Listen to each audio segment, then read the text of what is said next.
श्रीराम समर्थ.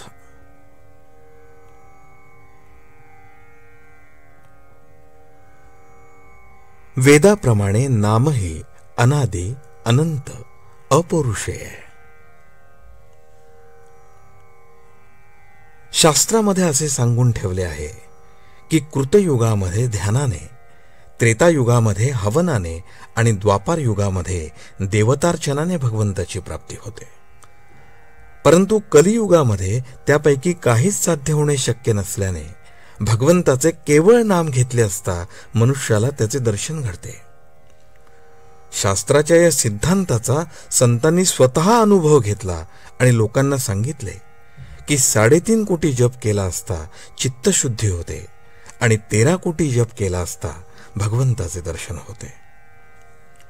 मला आपण महत्व देऊ नका, पण ज्या थोर संतांच्या नावावर मी नामाविषयी सांगतो ते ज्ञानेश्वर महाराज, एकनाथ महाराज, तुकाराम महाराज आणि समर्थ रामदास स्वामी यांच्यासारखे संत कधी वेदबाह्य बोलतील हे शक्यच नाही. वेदांना जे परमात्मा स्वरूप अगोचर आहे ते स्वरूप संत तद्रूपत्वाने जाणतात. सध्याच्या परिस्थितीमध्ये संयमाची बंधने सुटत चालली आहेत, म्हणून संतांनी कळवळून नाम घ्या असे सांगितले. वेद भगवंताचे वर्णन करतात, नाम देखील भगवंताचेच अस्तित्व प्रकट करते. प्रत्येक वेदमंत्राच्या आरंभी हरिओम असते, ते नामच आहे. जसा वेद हा अनादि तसे नाम हे अनादि.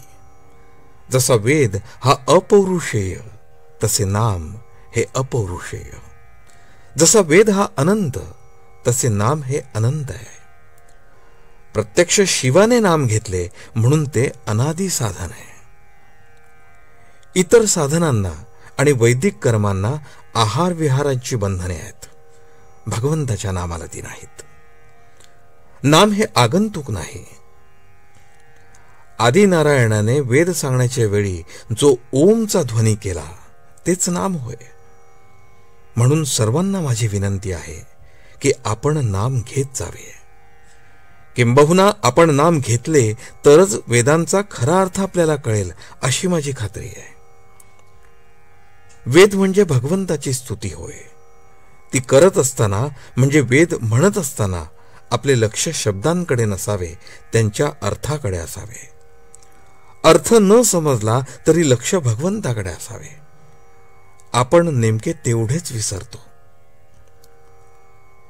नाम घेणाऱ्या लोकांनी शास्त्राच्या विरुद्ध वर्तन करू नये.